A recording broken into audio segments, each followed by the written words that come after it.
Isang malakas na kalabog ang gumulat kay Liza.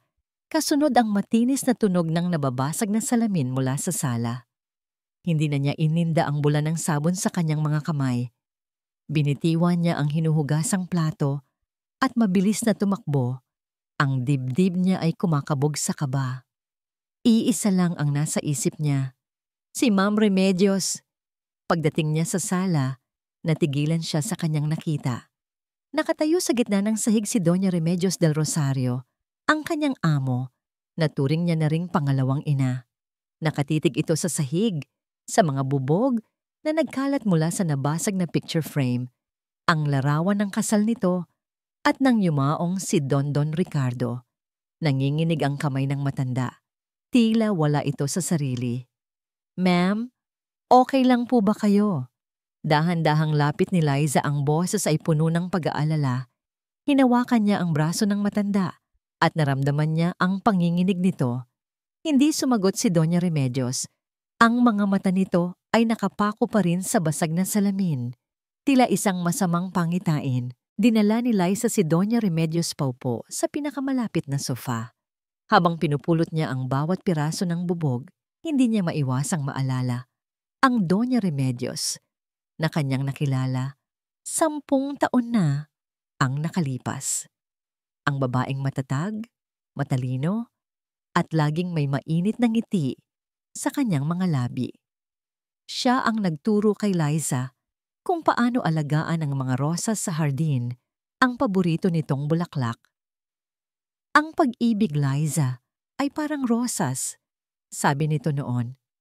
"Kailangan mong alagaan, diligan, at protektahan mula sa mga peste. At kung minsan, kailangan mong mag-ingat sa mga tinik." Ngayon, habang tinitingnan niya ang matanda na nakatulala, parang isang rosas na unti-unting nalalanta, isang kirot ang gumuhit o pinubira sa puso ni Liza. "Ako na ang bahala rito, ma'am. Magpahinga na lang po muna kayo." Noon pumasok si Patricia Sales, ang maganda at sopistikadang fiancé ni Sir Adrian, ang nag-iisang anak ni Doña Remedios. Nakasuot ito ng isang mamahaling puting bestida at ang ngiti sa kanyang labi ay kasing perpekto ng kanyang itsura. "Mama, what happened here?" Malambing na tanong ni Patricia. Lumapit ito at niyakap ang balikat ni Doña Remedios. "Oh my, are you hurt?" Umiling lang ang matanda. Isang matamis na ngiti ang ibinigay ni Patricia kay Liza, ngunit hindi iyon umabot sa kanyang mga mata. May lamig doon na hindi maipaliwanag ni Liza. "Thank you for taking care of Mama, Liza, pero siguro it's a sign that she needs more rest," sabi ni Patricia. Ang boses ay tila pulot sa tamis. "Don't worry, Mama. Adrian and I will take care of everything." May kung anong kumurot sa dibdib ni Liza sa mga salitang iyon. Habang nililinis niya ang mga huling piraso ng bubog, isang maliit na bagay ang kumislap sa ilalim ng mesa. Kinuha niya ito. Isang puting tableta. Ang pang-umagang bitamina ni Doña Remedios. Hindi niya ito ininom. Kinagabihan, hindi mapakali si Liza.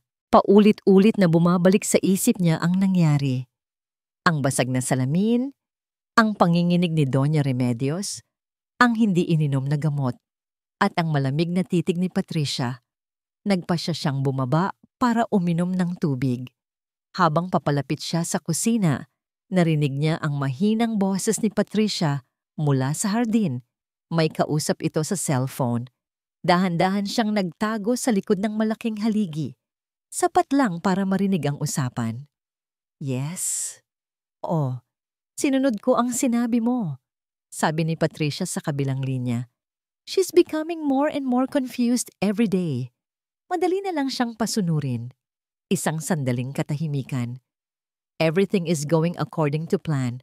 Ang kailangan na lang ay ang buong tiwala ng anak niya. Isang nanunuot na kilabot ang gumapang sa buong katawan ni Liza. Ang mga hinala niya ay biglang nagkaroon ng pangalan. At ang pangalan na iyon ay panganib. Pagod man mula sa 3 araw na business trip sa Cebu, gumaan ang pakiramdam ni Adrian del Rosario nang masilayan niya ang pamilyar na Hacienda del Rosario. May kakaibang kapayapaan sa lugar na ito na hindi kayang pantayan ng kahit anong five-star hotel sa mundo. At ang kapayapaang yun ay may pangalan, Patricia. Pagpasok niya sa pinto, sinalubong siya ng isang matamis na amoy ng nilulutong pagkain.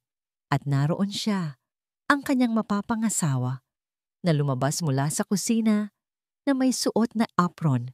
Ang ganda niya, kahit sa simpleng ayos. Mahal, you're home! Masayang bati ni Patricia. Sinalubong siya nito ng isang mahigpit na yakap at isang mabilis na halik. I missed you. Pinagluto kita ng paborito mong kare-kare. Napangiti si Adrian. Ito ang buhay na pinangarap niya.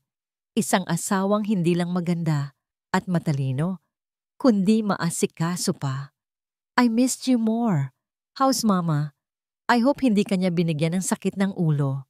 Isang munting guhit ng pag-aalala ang dumaan sa mukha ni Patricia. Hinawakan nito ang kanyang kamay at iginiya siya papunta sa hapagkainan.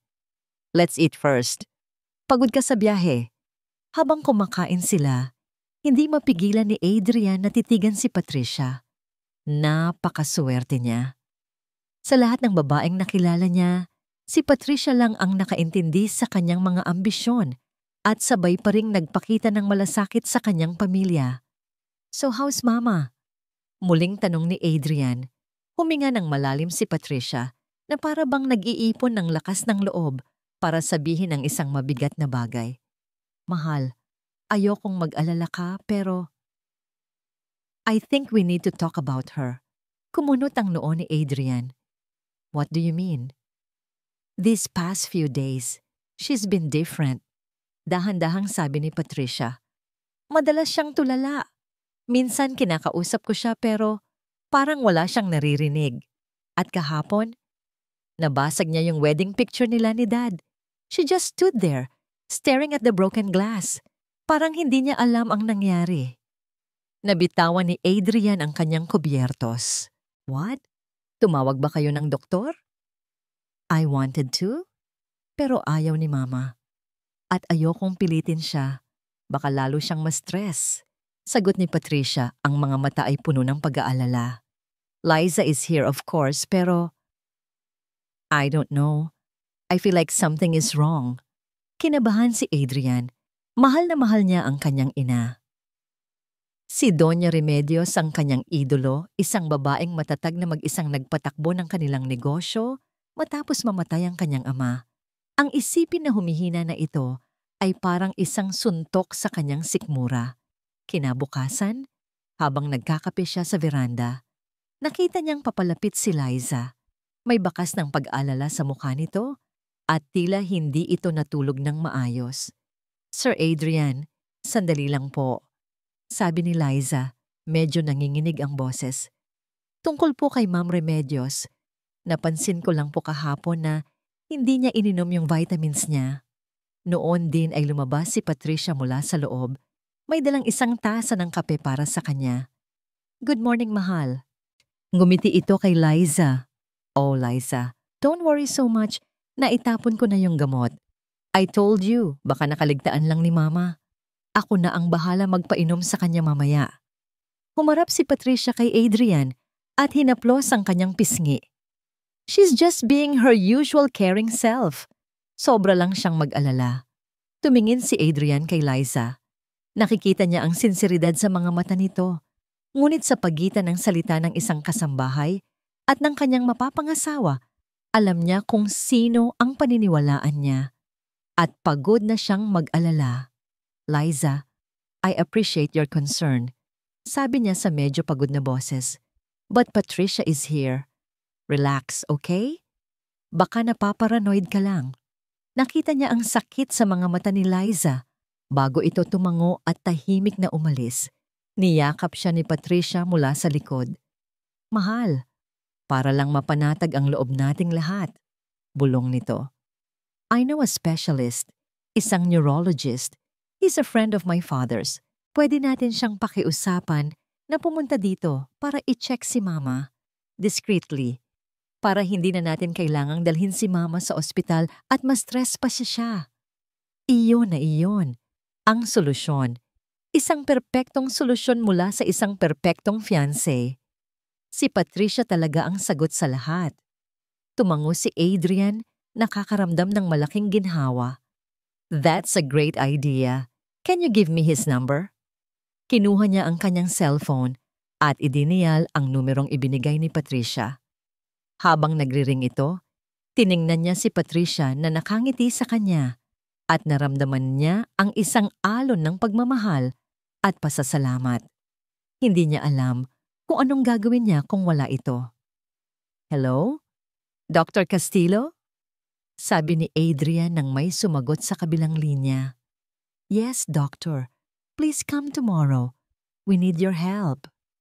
Kinabukasan, isang itim at makintab na sasakyan ang pumarada sa harap ng mansyon. Bumaba mula rito ang isang lalaking nasa edad 40, matangkad, at nakasuot ng mamahaling suit. Siya si Dr. Marco Castillo.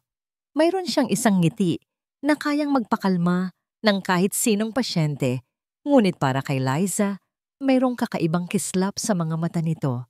Isang kislap ng pagkalkula. Welcome to Hacienda del Rosario, Doctor. Magalang nabati ni Patricia na agad sumalubong sa pinto.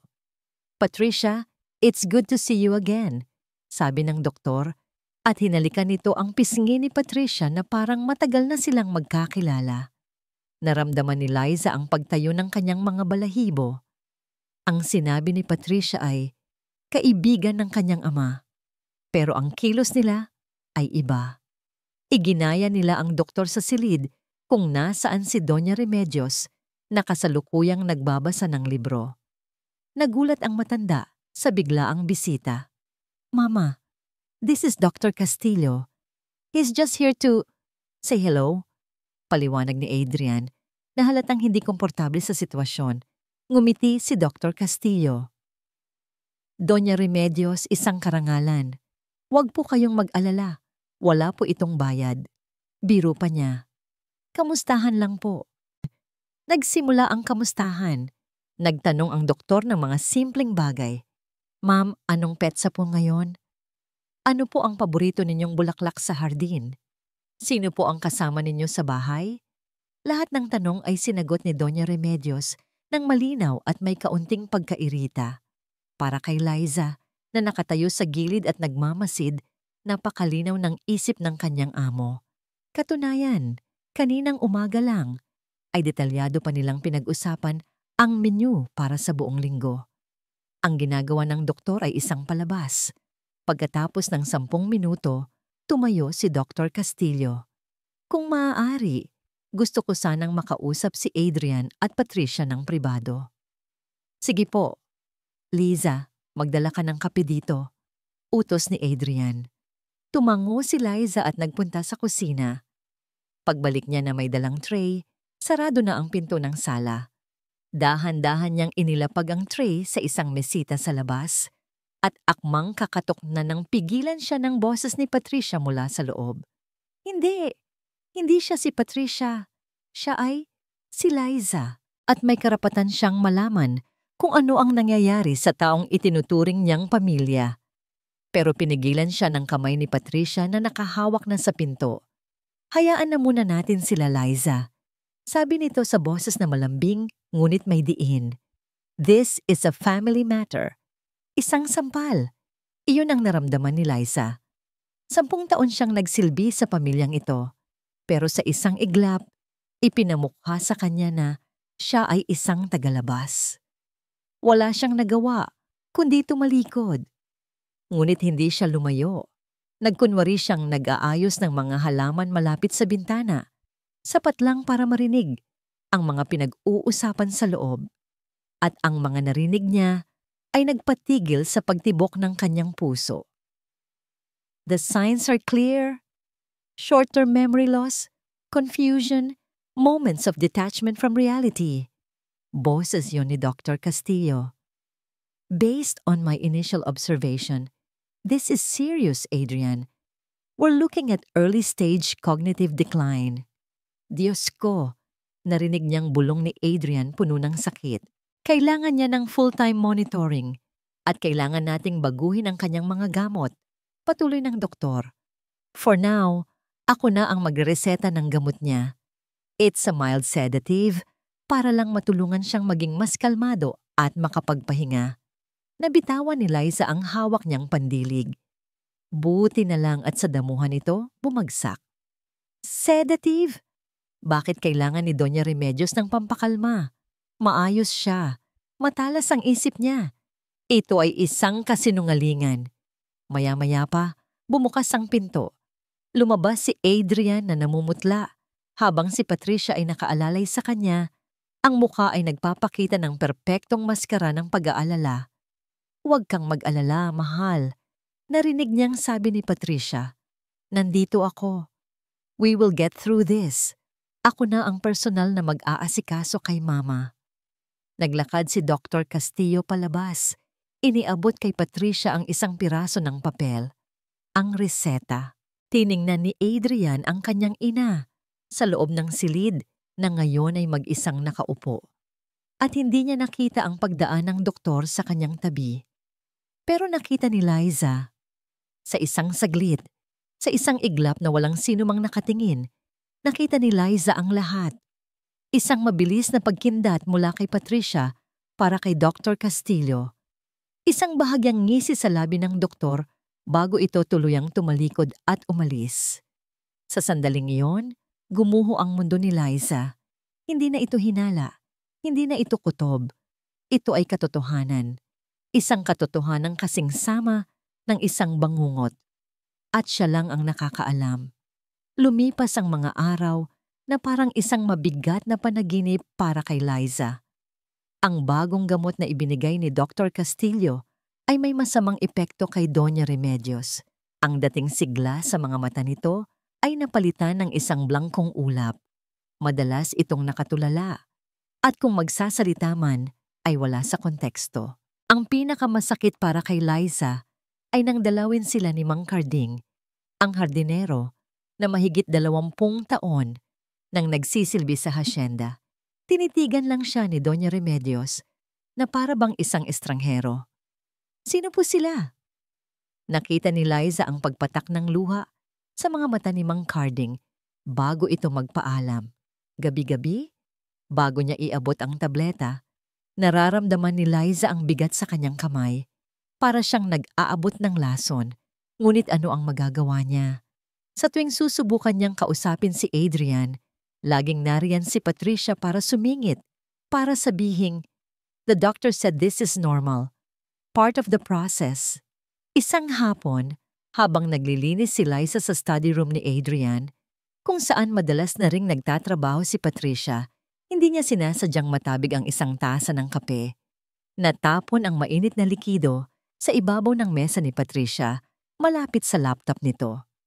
"Naku po," natatarantang sabi ni Liza. Agad siyang kumuha ng basahan. Habang mabilis niyang pinupunasan ang mesa, aksidente niyang naitulak ang isang drawer na bahagyang nakaawang. Nahulog mula rito ang isang folder. Nang damputin niya ang mga papel na nagkalat, nanlamig ang buo niyang katawan. Ang unang papel ay isang bond paper na puno ng mga pirma. Pirma ni Doña Remedios del Rosario.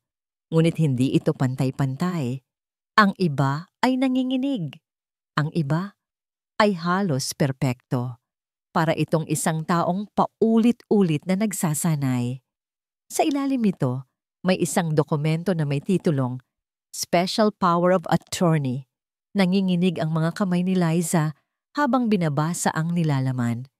Nakasaad doon na ipinapasa ni Doña Remedios del Rosario ang lahat ng karapatan sa kanyang mga ari-arian, bank accounts, at negosyo kay Patricia Sales. Nag-aalimpuyo ang galit sa dibdib ni Liza. Ito na. Ito na ang ebidensya. Hindi siya nag-isip ng 2 beses. Kinuha niya ang kanyang cellphone at mabilis na kinunan ng litrato ang bawat pahina. Pagkatapos ay maingat niyang isinauli ang lahat sa folder at isinara ang drawer na para bang walang nangyari. Hinintay niya ang pagdating ni Adrian. Nang makita niya itong mag-isang papasok sa library, sinundan niya ito. "Sir Adrian," sabi niya, hindi maitago ang panginginig ng boses. "Kailangan niyo po itong makita." Ipinakita niya ang mga litrato sa kanyang cellphone. Nakita niya ang pagbabago sa mukha ni Adrian mula sa pagkainis, naging pagkalito, at pagkatapos ay pagkabigla. Tinitigan nito ang mga pekeng pirma at ang titulo ng dokumento. Nang akala ni Liza ay maniniwala na ito, biglang bumukas ang pinto. "Mahal, anong nangyayari dito?" tanong ni Patricia.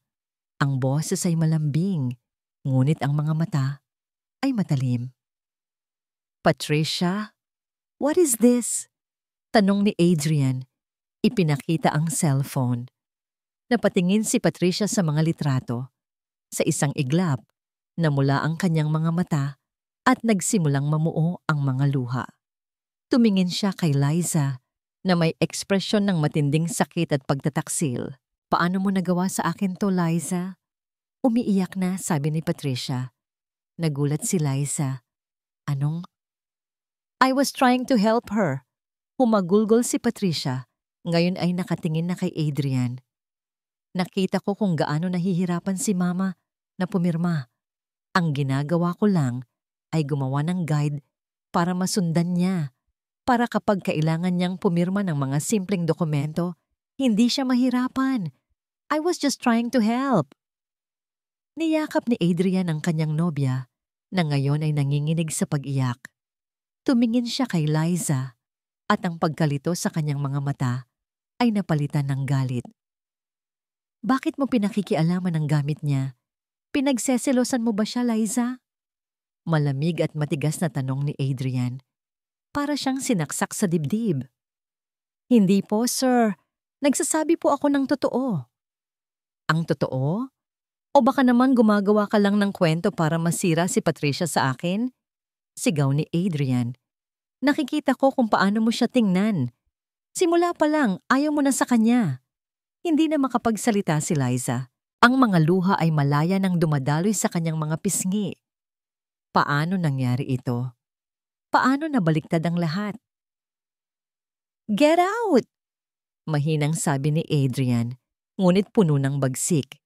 "Bumalik ka sa trabaho mo at huwag na huwag ka nang papasok sa silid na ito ulit." Tumalikod si Liza, talunan. Ngunit bago siya makalabas ng pinto, narinig niya ang huling salita ni Adrian. Isang babala na tumatak sa kanyang puso na parang isang mainit na bakal. "Isa na lang, Liza. Isa na lang na pagkakamali at mawawalan ka ng trabaho dito." Gabi na. Ang tanging ilaw sa malawak na silid ni Doña Remedios del Rosario ay nagmumula sa buwan na sumisilip sa bintana. Para sa lahat ng tao sa Hacienda del Rosario, ang Doña ay mahimbing ng natutulog, dinala ng gamot na pampakalma sa isang mundong walang alaala at pag-aalala. Ngunit hindi sila tama. Dahan-dahang umupo si Doña Remedios sa kanyang kama. Ang blangkong tingin ay nawala. Ang pangungulimlim sa kanyang mga mata ay napalitan ng isang apoy ng katalinuhan at determinasyon na hindi pa kailanman nag-alab ng ganito. Maingat niyang dinukot mula sa ilalim ng kanyang dila ang isang maliit at puting tableta. Hindi niya ito nilunok, hindi kailanman. Sa loob ng isang linggo, itinatago niya ito roon hanggang sa umalis si Patricia at pagkatapos ay iniluluwa niya ito sa paso ng halaman sa tabi ng kanyang kama. Lason. Iyon ang turing niya sa gamot na yon. Hindi lason sa katawan, kundi lason sa isipan. Tumayo siya at lumapit sa salamin. Ang babaeng nakatingin sa kanya pabalik ay mukhang mahina at nalilito. Isang perpektong pagganap. Ngunit sa likod ng mga matang yon ay ang isipan ng isang reyna na nagmamasid sa kanyang kaharian, naghihintay ng tamang pagkakataon para gumalaw. Kinuha niya ang isang panyulitong nakapatong sa kanyang tokador. Itinago sa tupi niyon ay isang maliit na bagay, isang brotse na may disenyong rosas. Ngunit hindi ito ordinaryong brotse. Ito ay isang high-definition camera na may audio recording. regalo ng kanyang yumaong asawa, isang lalaking mahilig sa mga kakaibang gamit, isang pait ang gumuhit sa kanyang labi. Kung alam lang ni Ricardo kung ano ang nangyayari sa kanilang pamilya. Inilabas ni Doña Remedios ang isang maliit na tablet mula sa ilalim ng kutsyon. Isinaksak niya ang brotse rito. Sa screen, lumabas ang isang video, ang confrontation sa library kanina. Pinanood niya ang lahat. Ang tapang ni Liza, ang kasinungalingan ni Patricia, at ang nakakadurog pusong pagkabulag ng kanyang sariling anak. Isang butil ng luha ang pumatak mula sa kanyang mata. Hindi para sa sarili niya, kundi para kay Adrian at para kay Liza. Ang batang iyon na walang ibang ginawa, kundi magpakita ng katapatan, ay nasasaktan ngayon ng dahil sa kanya, dahil sa kanyang plano. Patawarin mo ako, anak, bulong niya sa larawan ni Adrian na nasa tabi ng kanyang kama. Ngunit kailangan mong matutunan ang leksyon na ito sa paraang hindi mo malilimutan. Kinuha niya ang isang burner phone na nakatago rin kasama ng tablet. Nagtipa siya ng isang maikling mensahe para sa kanyang pinagkakatiwalaang abogado, si Attorney David. David, gawin mo na ang pinag-usapan natin. Oras na. Pagkatapos ay binura niya ang mensahe. Itinago niyang muli ang lahat ng gamit. Bago siya bumalik sa pagkukunwari, sumilip siya sa bintana, sa direksyon ng mga kwarto ng mga katulong. Nakikita niya ang isang maliit na ilaw na nagmumula sa bintana ni Liza.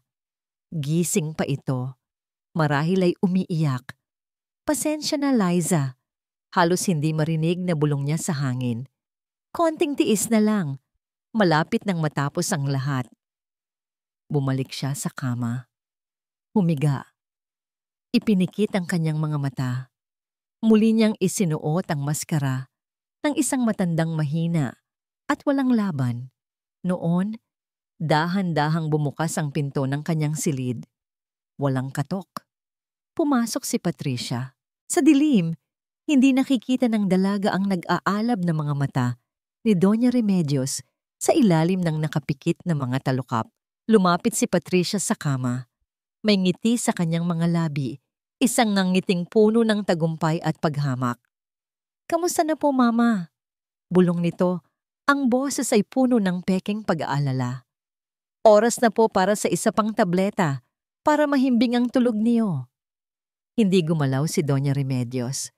Patuloy siya sa kanyang pag-arte habang ang kanyang puso ay tumitibok ng may ritmo ng isang sundalong naghahanda para sa huling laban. Sige lang, Patricia, sabi ng isip ni Doña Remedios. Ibigay mo sa akin ang lahat ng iyong alas. Dahil hindi mo alam, hawak ko na ang hari. Naging impyerno ang mga sumunod na araw para kay Adrian. Sa isang banda, nariyan ang imahe ni Liza. Ang mga mata nitong puno ng sinseridad. Ang panginginig ng boses nito habang ipinapakita ang ebidensya. Si Liza, na nag-alaga sa kanya noong bata pa siya, na laging alam kung anong kape ang gusto niya, na mas kilala pa ang mga sulok ng hasyenda kaysa sa kanya. Ang katapatan ni Liza ay isang bagay na hindi niya kailanman pinagdudahan hanggang ngayon. Sa kabilang banda nariyan si Patricia, ang kanyang mapagmahal at maunawaing si Patricia. Nakikita niya kung paano nito alagaan ang kanyang ina. Pinapaliguan, sinusubuan, kinakausap ng may buong pasensya, kahit na madalas ay wala itong natatanggap na sagot. Si Patricia ang ilaw na gumagabay sa kanya sa madilim na panahong ito. Siguro'y nagseselos lang siya, sabi ni Adrian sa sarili isang umaga. Habang pinagmamasdan si Liza na tahimik na nagdidilig ng mga rosas sa hardin, naalala niya noong minsan siyang nadapa sa bisikleta. Umiiyak siya, hindi dahil sa sugat, kundi dahil sa takot na mapagalitan. Si Liza, na noon ay dalagita pa lamang, ang tumakbo papalapit. Ginamot ang kanyang tuhod at sinabing, "Sikreto lang natin to, Sir Adrian." Paano nagbago ang lahat? Paano nagawang paghinalaan ng isang taong tulad ni Liza ang isang taong tulad ni Patricia? Mahal, anong iniisip mo? Napalingon si Adrian. Si Patricia, may dalang 2 tasa ng mainit na tsokolate. Ang ganda niya sa sinag ng araw. Wala, iniisip ko lang ang lahat ng nangyayari. Sagot niya. Umupo si Patricia sa tabi niya. Inabot ang 1 tasa. Alam ko, mahirap ito para sa'yo. Mahirap din para sa akin na makita si Mama sa ganitong kalagayan. Mayroong isang sandaling katahimikan. Pagkatapos ay nagsalita si Patricia sa isang boses na maingat at puno ng pag-aalala. Mahal, ayoko sanang pag-usapan to pero I'm worried about Liza. Tumingin si Adrian sa kanya. What do you mean? Nag-aalala lang ako para sa'yo, sabi ni Patricia, hinawakan ang kanyang kamay. I heard from one of the maids. May malaking utang daw ang pamilya ni Liza sa probinsya. Ang nanay niya ay may sakit at kailangan ng operasyon. Kumunot ang noo ni Adrian. Ngayon niya lang narinig yon. You know, patuloy ni Patricia, minsan, kapag desperado ang isang tao, kapag gipit na gipit, nakakagawa sila ng mga bagay na hindi inaasahan. Baka kaya niya ginagawa ang lahat ng ito para sirain ako sa'yo, para makuha niya ang tiwala mo, at baka sakaling makahingi siya ng tulong pinansyal para itong isang piraso ng puzzle na biglang bumagay, isang madilim at pangit na piraso, ngunit bumagay pa rin. Ang motibo. I don't know, Patricia. Pag-aalinlangan ni Adrian. Biglang tumunog ang cellphone ni Patricia. Oh, sorry, mahal, it's my friend si Carla, tumatawag para mangamusta. Sinagot niya ang tawag at inilagay sa loudspeaker. Hello, Pat. Kamusta na? Okay lang, Carla. Medyo busy lang sa pag-aalaga kay Tita Remedios. Ikaw? Eto, okay lang. By the way, naalala mo yung sinabi mo sa akin dati? Yung tungkol sa kasambahay niyo na taga Laguna? Narinig ko lang sa pinsan ko na taga roon din. Totoo raw yung chismis. Lubog daw talaga sa utang yung pamilya nila. Nanigas si Adrian sa kanyang kinauupuan. Oh, is that so? Sige girl, I'll call you back. Nandito si Adrian. Mabilis na sabi ni Patricia at ibinaba ang tawag. Tumingin siya kay Adrian na may malungkot na ngiti. See? I told you. Ayokong isipin mo na sinisiraan ko siya. Nag-aalala lang talaga ako para sa'yo. Hindi na makapagsalita si Adrian. Ang pag-aalinlangan ay napapalitan ng isang malamig na bato ng pagkadismaya. Pinatawag niya si Liza sa kanyang opisina. Liza, may problema ka ba sa pera? Diretsong tanong niya. Nakita niya ang gulat at sakit sa mga mata ni Liza. Po? Wala po, sir. Huwag ka nang magsinungaling. Nalaman ko ang tungkol sa utang ng pamilya mo. Ang sakit ng nanay mo. Namutla si Liza. Paano niyo po? Hindi na yan mahalaga. Putol ni Adrian. Ganito na ba kayo kadesperado para gumawa ng kasinungalingan laban kay Patricia? Sir, hindi po totoo yan. Oo, may utang kami. Pero hinding-hindi ko po gagawin yon. Depensa ni Liza nangingilid na ang luha. Ngunit ang puso ni Adrian ay sarado na. Ang nakikita niya lang ay isang babaeng desperada. Hindi ang tapat na kasambahay na kanyang kinalakihan. Ang pagtitiwala niya ay tuluyan ng nabasag. Mula ngayon, sabi niya sa isang boses na malamig at walang emosyon. Ang trabaho mo lang ay maglinis, kusina, hardin, mga banyo. Pero hindi ka na pwedeng lumapit pa kay Mama. Naiintindihan mo? Si Patricia na ang bahala sa lahat ng pangangailangan niya. Tumulo ang luha ni Liza. Hindi ito makapaniwalang tumingin sa kanya. Ngunit sa huli, tumango na lang ito. Talunan. Habang papalabas si Liza ng silid, may isang bahagi sa puso ni Adrian na sumisigaw na mali ang ginagawa niya. Ngunit iwinaksi niya ito. Pinili niyang maniwala sa kung ano ang mas madaling paniwalaan. Pinili niyang maniwala sa matamis na ngiti na may nakatagong lason. Ang Hacienda del Rosario ay naging isang kulungan. Iyon ang nararamdaman ni Liza sa bawat araw na lumilipas. Ang mga pasilyo na dati niyang nilalakaran nang may saya ay tila humahaba at sumisikip. Ang mga ngiti ng ibang kasambahay ay puno ng awa. At ang bawat pagdaan ni Patricia ay may kasamang isang mapanuyang tingin na nagsasabing, "Nanalo ako." Ipinagbawal na siyang lumapit kay Doña Remedios. Nakikita na lang niya ito mula sa malayo, isang anino sa bintana, isang matandang babae na nakaupo sa wheelchair sa hardin, tulala at walang buhay. Ang bawat sulyap ay isang patalim sa puso ni Liza. Isang gabi, hindi na niya natiis. Ang imahe ni Doña Remedios na sinusubuan ni Patricia na parang isang batang walang muwang ay paulit-ulit na bumabalik sa kanyang isipan. Hindi siya pwedeng sumuko. May isang bagay siyang alam na hindi alam ng iba. Isang kahinaan si Patricia. Noong minsan, habang naglilinis siya, nakita niya itong nag-log in sa laptop nito. At ang password, napakadaling tandaan. Isang kombinasyon ng kanilang mga pangalan at ng taon ng kanilang planong kasal. Patadrian Pem. Isang desperadong plano ang nabuo sa kanyang isipan. Isang plano na maaring maging katapusan niya sa hasyenda o ang tanging pag-asa para mailigtas si Doña Remedios. Hinintay niyang tumahimik ang buong kabahayan. Hinintay niya hanggang sa ang tanging maririnig na lang ay ang tunog ng mga kuliglig sa labas at ang malakas na dagundong ng sarili niyang dibdib. Dahan-dahan, lumabas siya sa kanyang kwarto. Ang bawat hakbang sa sahig na kahoy ay isang panganib. Ang bawat kaluskos ay tila isang sigaw sa katahimikan ng gabi. Narating niya ang study room. Pinihit niya ang seradura. Hindi nakalock.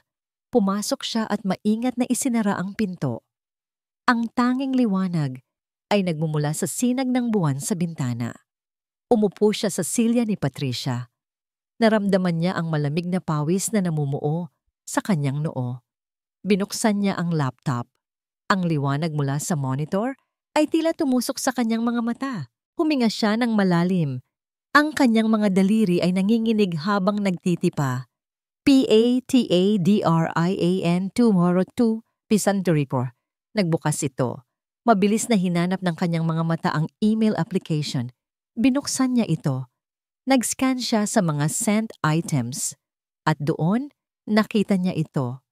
Isang paulit-ulit na email thread sa pagitan ni Patricia Sales at ni Dr. Marco Castillo. Ang subject, Update on R. Binuksan niya ang pinakabagong email. Ang mga salita ay tumalon mula sa screen at sinampal siya. Mula kay Dr. Castillo, "Pat, the current dosage is working as planned. We can increase it by another 5 ml next week to hasten the effects. She will be completely dependent by then." Naramdaman ni Liza na parang nasusuka siya. Ngunit nagpatuloy siya sa pagbabasa. Ang reply ni Patricia, "Good. The sooner, the better. Adrian is eating out of the palm of my hand. Once the papers are signed after the wedding, we can proceed with the next step. The nursing home in Tagaytay is ready. No one will ever find her there." Hindi na napigilan ni Liza ang isang maliit na hikbi. Tinakpan niya ang kanyang bibig. Nursing home. Itatapon nila si Doña Remedios na parang isang basahan. Nanginginig ang kamay. Kinuha niya ang kanyang cellphone. Kinunan niya ng litrato ang buong email thread. Ang bawat salita. Ang bawat patunay ng kanilang karumal-dumal na plano. Nang matapos siya, akma na siyang mag-log out nang bigla siyang nanigas. Mga yabag, may paparating. Mabilis, halos hindi na humihinga. Nag-log out siya at isinara ang laptop.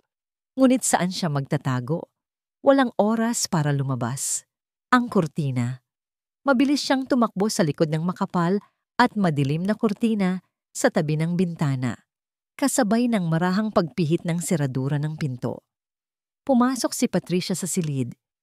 Napatigil si Liza sa paghinga. Ang puso niya ay tila gustong kumawala sa kanyang dibdib. Tumayo si Patricia sa gitna ng silid. Tumingin sa paligid. Tila may naramdamang kakaiba. Isang pagbabago sa hangin. Isang amoy ng takot. At ang mga mata nito ay dahan-dahang napako sa kurtinang pinagtataguan ni Liza. Hindi mapakali si Adrian. Kanina pa siya paikot-ikot sa kanyang silid. May kung anong bumabagabag sa kanya, isang pakiramdam na mayroong napakasamang mangyayari. Sinubukan niyang baliwalain ito. Sinabi sa sarili na dala lang ito ng stress. Ngunit hindi siya matahimik. Biglang bumukas ng malakas ang pinto. Pumasok si Liza, basang-basa ang pisngi sa luha at hingal na para bang tinakbo niya ang buong hasyenda. Sir Adrian. Liza, anong ginagawa mo dito? Anong nangyari? Naguguluhang tanong ni Adrian. Walang sinabi si Liza. Inabot lang nito ang nanginginig na kamay na may hawak na cellphone. Tingnan niyo po, please. Nag-aalangan man, kinuha ni Adrian ang telepono. Ang nasa screen ay mga litrato ng isang email conversation. Habang binabasa niya ang mga salita, unti-unting nanlamig ang kanyang dugo. Increase it by another 5 megawatts. She will be completely dependent. The nursing home in Tagaytay is ready. No one will ever find her there. Parang huminto ang mundo ni Adrian. Ito ay mas malala pa sa pekeng pirma. Ito ay isang hatol ng kamatayan para sa kanyang ina. Isang plano para itapon ito na parang basura. Nagsimulang umikot ang kanyang paningin. Totoo ba to? Tanong niya kay Liza. Ang boses ay halos pabulungi. Tumango si Liza, ang mga mata ay puno ng desperasyon. Galing po yan sa laptop ni Ma'am Patricia. Sakto namang pumasok si Patricia sa silid. Nakasuot ito ng sutlang roba at mukhang nag-aalala. Mahal? Narinig kitang sumigaw. Is everything okay? Liza? Nang makita ni Patricia ang cellphone sa kamay ni Adrian at ang ekspresyon sa mukha nito, ang kanyang mukha ay nagbago mula sa pag-aalala patungo sa pagkabigla at pagkatapos ay sa isang itsurang puno ng sakit. At pagkatapos, nagsimula siyang umiyak. Isang iyak na nakakadurog ng puso. Paano? Humikbi siya. Paano niya nagawa sa akin ito, Adrian? Patricia, explain this. Maring sabi ni Adrian. Ngunit ang puso niya ay nagwawala na sa pagitan ng dalawang nag-uumpugang katotohanan. Hindi ko alam. Hagulgol ni Patricia. Napahawak ito sa dibdib na para bang hirap na hirap huminga. My laptop. She must have hacked it. She photoshopped those. Kasinungalingan lahat. Niyakap niya si Adrian. Ang kanyang katawan ay nanginginig. Adrian, maniwala ka sa akin. Mahal na mahal ko si Mama. Bakit ko gagawin yon? Ito na ba yung plano niya? Sirain ako sa'yo bago ang kasal natin. Para ano? Para makuha niya ang simpatya mo. Para mabayaran ang mga utang niya. Tumingin si Adrian kay Liza. Ang mukha nito ay puno ng pagkabigla sa mga akusasyon ni Patricia. Hindi po totoo yan, sigaw ni Liza. Nagsasabi po ako ng totoo. Sinungaling! Ganti ni Patricia, lalong humigpit ang yakap kay Adrian. Mahal, please, huwag kang maniwala sa kanya. Tingnan mo siya. She's desperate. Gagawin niya ang lahat para sirain tayo. Nalilito si Adrian. Ang kanyang utak ay isang magulong bagyo. Ang mga email, ang iyak ni Patricia, ang desperasyon ni Liza, ang sakit ng ulo niya ay lumalala. Pagod na siya. Gusto na lang niyang matapos ang lahat ng ito. Tumingin siya sa babaeng umiiyak sa kanyang mga bisig, ang babaeng pinangakuan niya ng habang buhay. At tumingin siya sa babaeng nag-alaga sa kanya mula pagkabata, na ngayon ay inaakusahan ang kanyang mapapangasawa ng isang bagay na napakasama. Sino ang paniniwalaan niya? Ang pag-ibig niya? O ang nakaraan niya? Sa sobrang pagod at pagkalito, pumili siya. Pinili niya ang mas madali. Pinili niyang protektahan ang kanyang hinaharap. Bumitaw siya sa pagkakayakap ni Patricia at humakbang papalapit kay Liza. Ang kanyang mukha ay walang emosyon. Ang kanyang mga mata ay kasing lamig ng yelo. Tapos na tayo, Liza, sabi niya. Ang boses ay kalmado, ngunit may bigat ng isang hatol. Nakita niya ang pagguho ng huling pag-asa sa mga mata ni Liza. Umalis ka na. Ngayon din. Hindi makapagsalita si Liza. Tila 10 beses siyang sinampal. Tumalikod siya ng walang salita. Ang kanyang mga balikat ay nakakrus. Habang naglalakad siya papalabas, nagsimulang pumatak ang ulan sa labas. Tila nakikidalamhati sa kanyang pagkatalo. Sinara ni Adrian ang pinto. Sumandal siya rito. At sa unang pagkakataon, naramdaman niya ang isang nakakabinging pag-aalinlangan sa kanyang puso. Ngunit huli na ang lahat. Samantala, lumabas si Liza ng Hacienda del Rosario, ang lugar na tinuring niyang tahanan sa loob ng 10 taon. Bawat patak ng malakas na ulan na bumabagsak sa kanya ay parang isang luha mula sa langit. Wala siyang dalang kahit ano. Tanging ang basag niyang puso at ang cellphone sa kanyang bulsa, lahat ay nawala. Nang makarating siya sa malaking gate, basang-basa at nanginginig sa ginaw at kalungkutan, biglang nag-vibrate ang kanyang cellphone. Kinuha niya ito. Isang text message mula sa isang numerong hindi pamilyar. Nanginig ang kanyang kamay habang binabasa ang mensahe. Huwag kang bibitaw. Pumunta ka sa address na ito. Ngayon na. Ang tunog ng pagbuhos ng ulan ay naging musika para sa magulong isipan ni Adrian. Matapos niyang palayasin si Liza, niyakap niya si Patricia. Sinabi niya ang lahat ng tamang salita. Nandito lang ako. Pinaniniwalaan kita. Huwag ka nang umiyak. Ngunit ang mga salita ay lumabas sa kanyang bibig na walang kabuhay-buhay, parang mga linyang sa ulado mula sa isang dula. Habang yakap niya ang babaeng pakakasalan niya, pakiramdam niya ay yakap niya ang isang estranghero. Ang imahe ng mga email, ang mga salita. Hindi yon mabura sa kanyang isipan. Biglang tumunog ang kanyang cellphone. Isang hindi pamilyar na numero. Naisip niyang huwag sagutin, ngunit may nag-udyok sa kanya. Hello? Mr. Adrian del Rosario? Isang boses na formal at may awtoridad. This is Attorney David Reyes, your family's legal counsel. Kinabahan si Adrian. Attorney Reyes, bakit po kayo napatawag? Kailangan mong umuwi. Ngayon din, mariing sabi ng abogado. Walang lugar para sa pag-aalinlangan. Tungkol ito sa nanay mo. Bago pa man makasagot si Adrian, ibinabana ng abogado ang tawag. Isang malamig na takot ang gumapang sa kanyang puso. Mas malamig pa kaysa sa ulan sa labas. Nagpaalam siya kay Patricia, sinabing may emergency lang sa opisina at halos liparin niya ang daan pauwi sa hacienda. Pagbukas niya ng pinto, isang nakakakilabot na eksena ang bumungad sa kanya. Sa gitna ng sala, nakaupo sa wheelchair ang kanyang ina, si Doña Remedios. Sa tabi nito ay si Patricia. Hawak ang nanginginig na kamay ni Doña Remedios. At sa kamay na yon ay isang pluma na pilit idinidiin ni Patricia sa isang dokumento sa ibabaw ng mesa. Sa likod nila, nakatayo si Dr. Castillo na parabang isang bantay. Just one signature, Mama. Just one and everything will be better, narinig niyang sabi ni Patricia. Ang boses ay hindi na malambing, kundi puno ng panggigipit. Parang sinasaksak ang puso ni Adrian. Totoo nga. Lahat ng ito ay totoo. Kasabay ng kanyang pagpasok, bumukas din ang pinto mula sa hardin.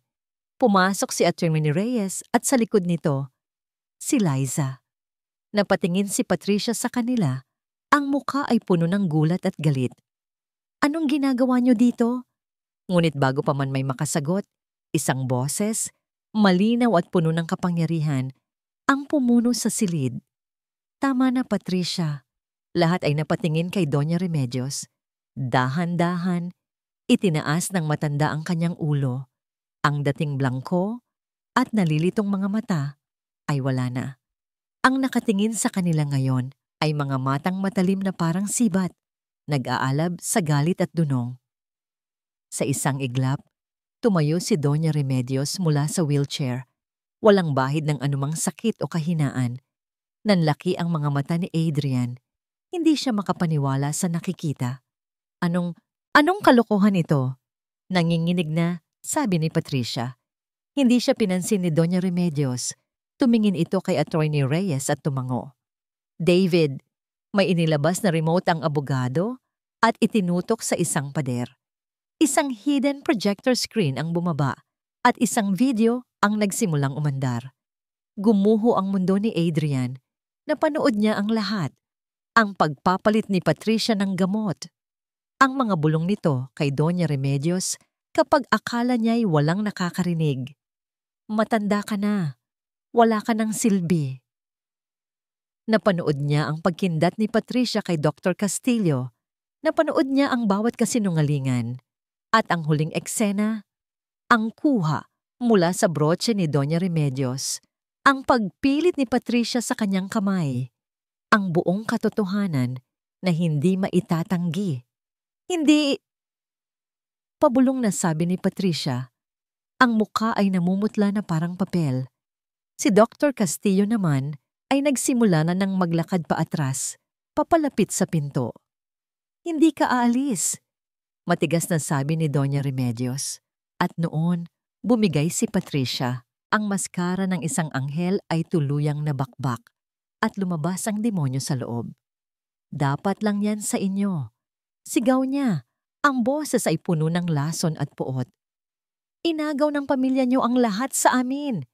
Ang tatay mo, Adrian, niloko niya ang tatay ko. Kinuha niya ang negosyo na dapat ay sa amin. Lumaki ako sa hirap habang kayo ay nagpapakasasa sa yaman na dapat ay akin. Akin. Tumingin si Adrian mula sa video, sa babaeng sumisigaw sa harap niya, sa matatag niyang ina, at kay Liza na tahimik na nakatayo sa gilid. Ang mga mata ay pununo ng lungkot para sa kanya. Noon niya naintindihan.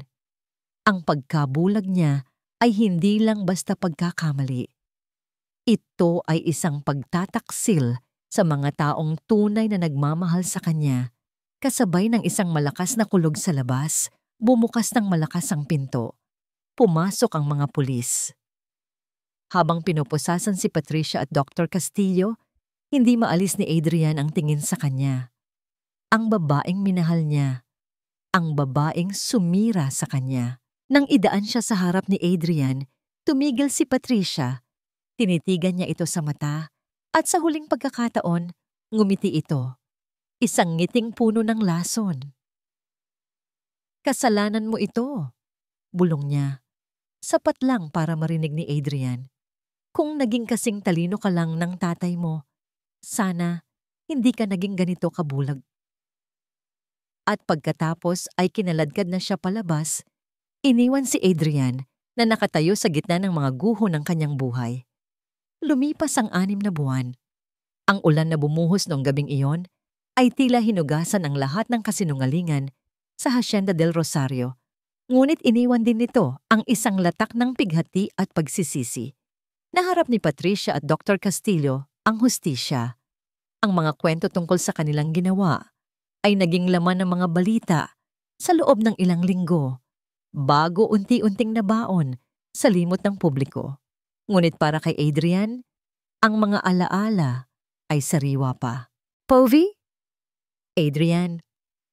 Nakaupo si Adrian sa hardin ng mga rosas sa parehong upuan kung saan siya sinabihan ni Patricia ng mga kasinungalingan tungkol kay Liza. Ngayon, ang lugar na ito ay hindi na simbolo ng pagkabulag, kundi ng pag-asa. Pag-asang matuto at magbago. Pinagmamasdan niya ang kanyang ina, si Doña Remedios, na abala sa pag-aalaga ng mga bulaklak. Mas malakas ito ngayon, mas masigla. Tila ang pagharap sa katotohanan ay nagbigay dito ng bagong buhay. Ma, mahinang tawag niya. Tumingin si Doña Remedios sa kanya. Ang nangiti nito ay mainit. Bakit anak? Sorry po ulit, sabi ni Adrian. Ito na yata ang ika-100 beses niyang sinabi iyon sa loob ng 6 na buwan. Ngunit pakiramdam niya ay hindi pa rin sapat. Sorry kung hindi ako naniwala. Kung naging mahina ako. Lumapit ang kanyang ina at umupo sa tabi niya. Hinawakan nito ang kanyang kamay. Adrian, ang pag-ibig. Minsan, ginagawa tayong bulag. At ang pagkakamali, parte yan ng pagkatao. Ang mahalaga ay kung ano ang gagawin mo pagkatapos mong mamulat. Tumingin si Adrian sa malayo. Nakita niya si Liza na abalang nakikipag-usap sa ilang mga trabahador malapit sa itinatayong bagong gusali sa gilid ng hasyenda. Hindi na ito nakasuot ng uniforme ng kasambahay. Pagkatapos ng gabi ng komprontasyon, sinubukan ni Adrian na humingi ng tawad kay Liza. Tinanggap nito yon ng may dignidad, ngunit may isang distansya na namagitan sa kanila na hindi na maibabalik pa. Hindi na siya ang Sir Adrian nito at hindi na rin siya ang Liza niya. Sila ay 2 taong binago ng isang mapait na karanasan. POV. Liza. Okay, Mang Ben. Siguraduhin lang po natin na matibay ang pundasyon, ha? Sabi ni Liza sa construction foreman habang tinitingnan ang mga plano. Opo, Ma'am Liza. Masusunod po. Napangiti si Liza sa salitang ma'am. Hindi pa rin siya sanay. Pagkatapos ng lahat, iminungkahi ni Doña Remedios na si Liza ang mamahala sa pinakabagong proyekto ng pamilya, ang Puso ni Remedios Community Center. Isang lugar na tutulong sa mga pamilyang nangangailangan, magbibigay ng libreng legal at medical assistance, at mag-aalok ng livelihood programs.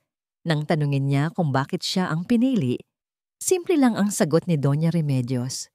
Dahil ang proyektong ito ay itinayo sa katapatan at malasakit, at walang ibang mas karapat-dapat na mamuno dito, kundi ikaw, na nagpakita ng pareho. Naramdaman niyang may papalapit. Si Adrian may dalang 2 bote ng malamig na tubig. Mukhang pagod ka na, sabi nito.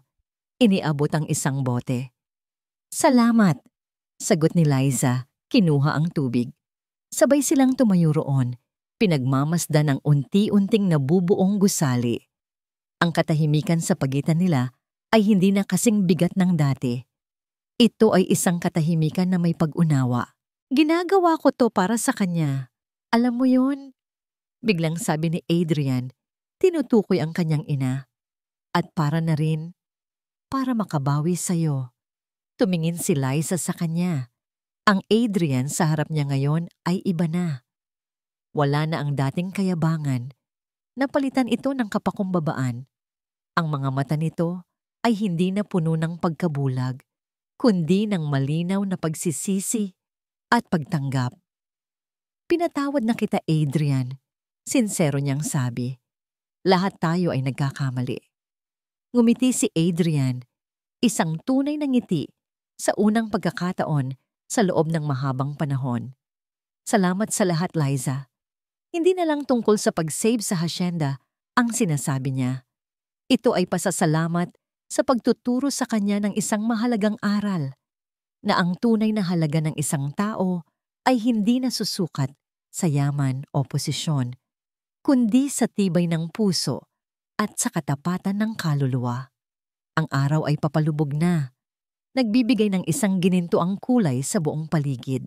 Habang pinagmamasdan nila ang mga batang naglalaro sa di kalayuan, ang mga anak ng mga trabahador, isang bagong simula ang sumisibol. Hindi ito isang kwento ng pag-iibigan na natapos sa isang halik. Ito ay isang kwento ng paghilom, pagpapatawad at pag-asa. At habang nakatayo sila roon, magkatabi, sa harap ng isang kinabukasang sila mismo ang huhubog, alam ni Liza na ang puso ni Remedios, ang puso ng hasyenda, ay mas matibay at mas dalisay na ngayon, higit kailanman. Diyan po, Sangge.